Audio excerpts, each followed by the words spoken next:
I tell this story quite often about what got me into dance, and at the age of 9 I attended a middle school. We kind of don't have them now, but the system at the time was that we went to primary, middle and high school, and it was my first dance class that I went to. Actually, we didn't do dance in the first year. It was my sister that came home having done dance, and she came in very enthusiastic about what she'd done.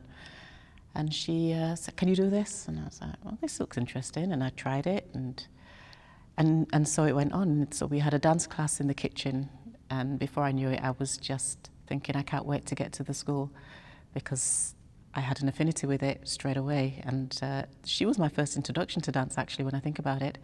But I went to the school, and my first dance class, I came home and said to my parents, "When I'm 16, I'm going to London." And they said, "Okay, when you're 60, we'll talk about it when you're older." 16 came and I had my bags packed and I was ready to go. I just loved the fact that I was introduced to this art form that I was good at, and I've never looked back since.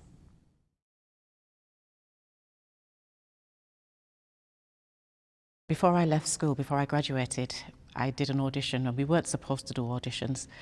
And in my third year, I did this audition, and in fact, there was quite a few of us from the school just defying rules, as you do. Full day's audition. By the time we got to the end of the day, there was 2 of us left in the studio, and the director at the time says, "Okay, listen, I can't make my mind up. Why don't I take your name and address, and I'll think it through and let you know." And he said, "What's your name?" And at the time it was Donaldson. He says, "Sharon Donaldson." Gave him the number. He says, "Okay, thank you very much." And then he said to the other dancer in the studio, "And what's your name?" He says, "Dawn Donaldson." And he went, he'd got 2 sisters in the last decision-making process of that job. I was fortunate enough to get that job, which was great. And before I graduated, I went and worked with them in Liverpool and spent a good time touring with that company. Went back to graduate at the school, and then I was one of at the time, there was a scheme that BP were giving out apprenticeships, and I was awarded an apprenticeship as a dancer with a company in London. So I spent 3 years as a BP apprentice dancer, being paid, fully touring, national and international. I stepped into the commercial world for a little bit just to see what that was like. A bit rough for me. So I've stayed in this lane of contemporary dance and absolutely adored it. And in 1989, I was asked, as one of the first females, invited back to Leeds to join Phoenix Dance. At the time, it's called Phoenix Dance Company. There was 4 of us, and I said, yeah, I'd come back and visit. 6 months, we thought the job would last, and it practically has taken over my life. So I never left Leeds again. I stayed here and forged my career from Leeds.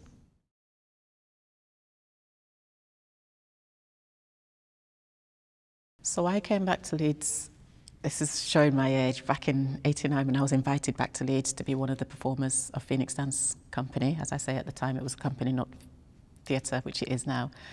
And it was only supposed to be a 6-month job. They didn't have the money to keep the women on board. But interestingly enough, the Arts Council came up trumps, and I then spent 9 years with the company as a professional dancer. I left and came to the Northern School of Contemporary Dance to do my degree.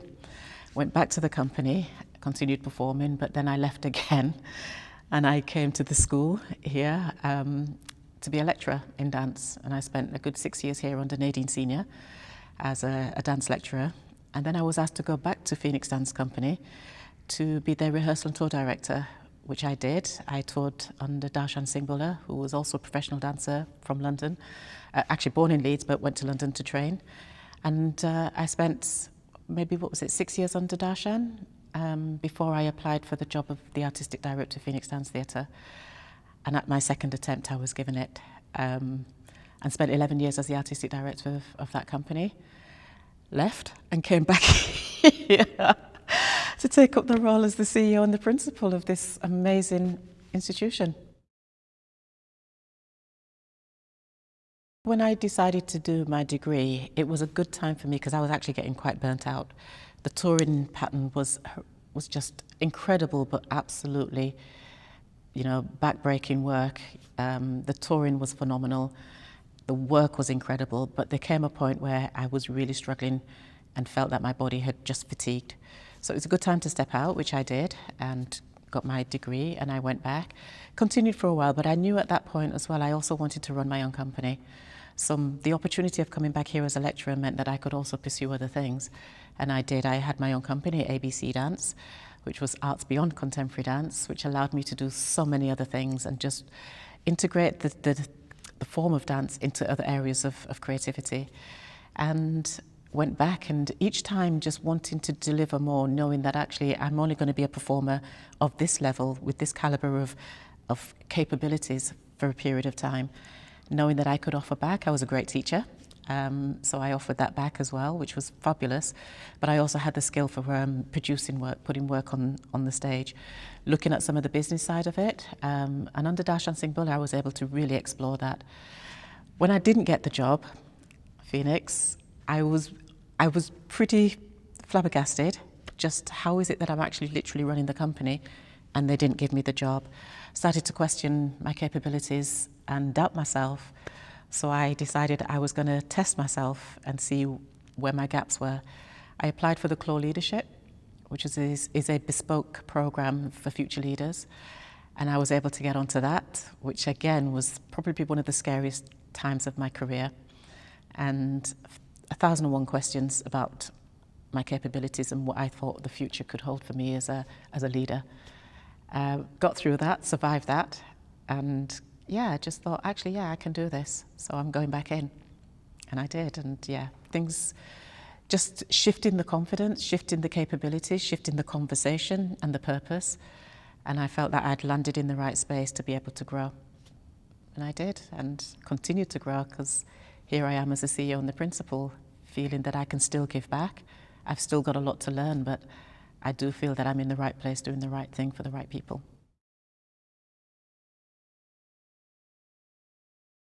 There's a lot of satisfaction in the career. The fact that it's short-lived, it's like asking a footballer, why would you be a footballer? Because a dancer can collect a pension at 35, regardless of what the physicality or what the length of what the body's saying. And I think there is something around that in-depth creativity that's you were able to talk to other people through what you offer. And actually, you don't need words. So there is something creative about just what that dialogue looks like physically. And there's a lot of satisfaction, not just for yourself, but for who you work with and those that come and actually pay to see what you do. I would have done it anyway. It's one of those jobs that you just think, well, I could really just do this regardless. But I think it's such a broad breadth of exploration, and it does expand the mind with a lot of satisfaction. So why not?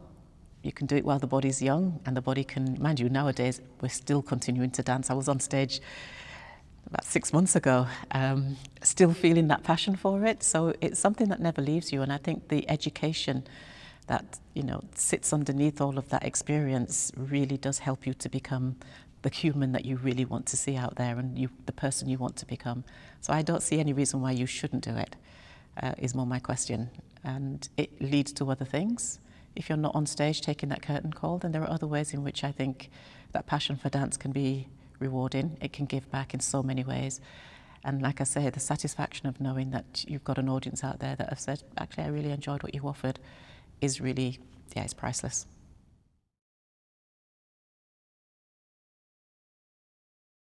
Thank God I had the joy, because it was challenging. There were a lot of negatives, a lot of no's. I mean, anyone that has a dance career, apart from just being in the studio where you're being told, actually, you need to do that again and again, or just one more time. We know one more time is never one more time. So that repetition of trying to perfect something and never really achieving the perfection is ingrained. So when you're getting the disappointments and the anxiety that surrounds all of that, and whether that's through touring, whether that's through financial challenges, or whether that's just through communication, they're all there and they're real. I suppose the confidence as you get older to talk about it and to deal with it head on is very different to where you were probably as someone that's just trying to hold down a job. So it does change, the dynamics have changed considerably. And as a female, as a black female, that's something that really does resonate. It comes into play, I can't ignore that. It's something that I kind of hope I could be an example to others that it can happen. But you kind of have to find ways and means of really dealing with some of those challenges because they're quite weighty. The dance industry is not that big. And when you're trying to really figure out how you're going to foster forward a career that actually is throwing all of this at you, you're not necessarily the one that's making all the decisions, but you know that some of your contribution can change a life, can change those decisions. You've got to find some tenacity. And I think I've had some great role models to help me along the way and just tell me how it is. So you build that resistance in yourself, and if you really think you're worth it, you'll go for it.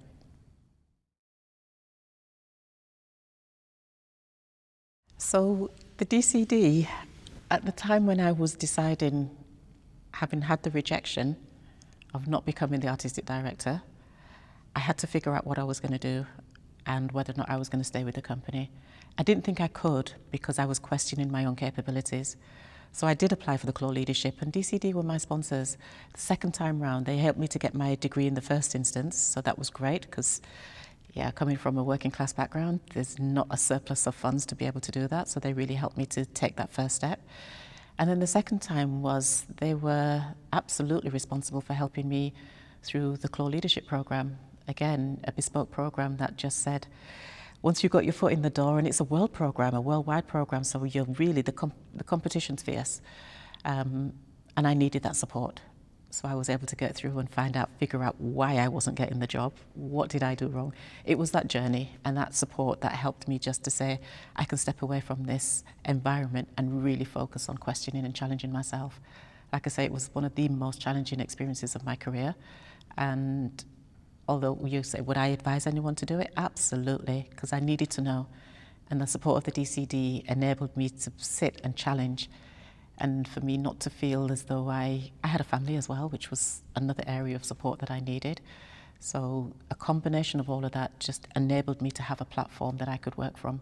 So yeah, a lot of gratitude there. No, I wouldn't actually, because I mean, everything's led to where I am now.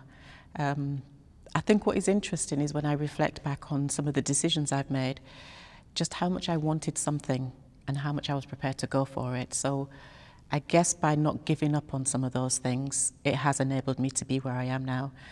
The really negative experience of not achieving something, but thinking that you were worth it at the time, so you start to doubt, you start to question. And I suppose also just sometimes not having the right people around to ask those questions around what was the problem, where was the challenge. The Clore Leadership opportunity landed on my desk 3 times, and I said the third time, it's not going to pass me by. And if they don't accept me, which was one of the things I said, if you don't take me, I don't know where I'm going to go from here. Because this was almost like the last moment where I felt I needed to show you that I'm capable, and you need to challenge me to know that I'm capable. So somebody's got to do that for me. And yeah, everything worked out in the end. So no, I probably wouldn't change anything.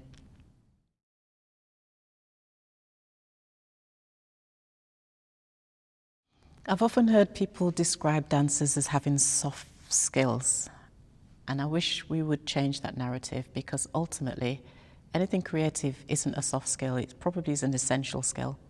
And what we do here at the school is enable students to find that, because the world isn't easy, and definitely a dance career is not easy. So understanding where the tenacity sits within the work you do has to happen within the studio first and foremost. You're putting yourself in a position to be critiqued all the time.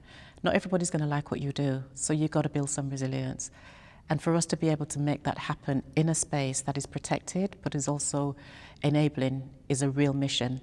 And I think those that come through the other side understand their worth and know where to place that within their industry, and can talk confidently about the diversity that sits within their development. And that, I think, is so important. You know, nobody wants to just have a narrow view on what it is that they're capable of achieving. And actually, when you think about those skill sets, the cognitive, the kind of kinesthetic awareness, just being a human, being able to communicate, you really can underestimate the value of what that brings to a human, and actually what it brings to the bigger society. So a student here, we try to build a holistic approach to their development. Of course, they come here with their creativity. We don't really teach them how to dance. They come with that anyway. We just put the tools together so that they can have them ready for when they need them. So yeah, I love seeing that journey that happens, whether they come here on our on our undergraduate programs or our Cert HE programs or our children and young people's program, because some of them are with us for 10, 15 years in terms of the journey. It's amazing. And when we see them on the other side at 50, at 60, still performing, you think we've done something absolutely spot on. And they take that with them. I think they take that and know that actually they've got something worth sharing. And yeah, you see it in every guise, you see it in all different industries. And even those that choose not to be a professional dancer, those that become writers, researchers, photographers, digital, all of the jobs that actually are connected is about creativity and empowering students to do that all the time. It's something that we do well.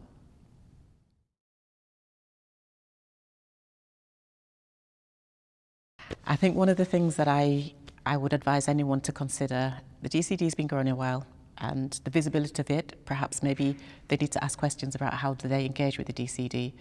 One of the things that I absolutely admire about what they have done and what they're doing is that they haven't closed things in. They're very open in terms of their thinking and how they might help another individual. I think they don't necessarily hold on to a strapline that says this is how it's done and this is what you need to do. The fact that they can invite you in with your thoughts, with your challenges, with what's different, enables an individual to grow. And actually the approachable nature of DCD just tells you that that's how they operate. So really think about what that holistic approach of you in that environment with DCD support could look like, because it can change your life.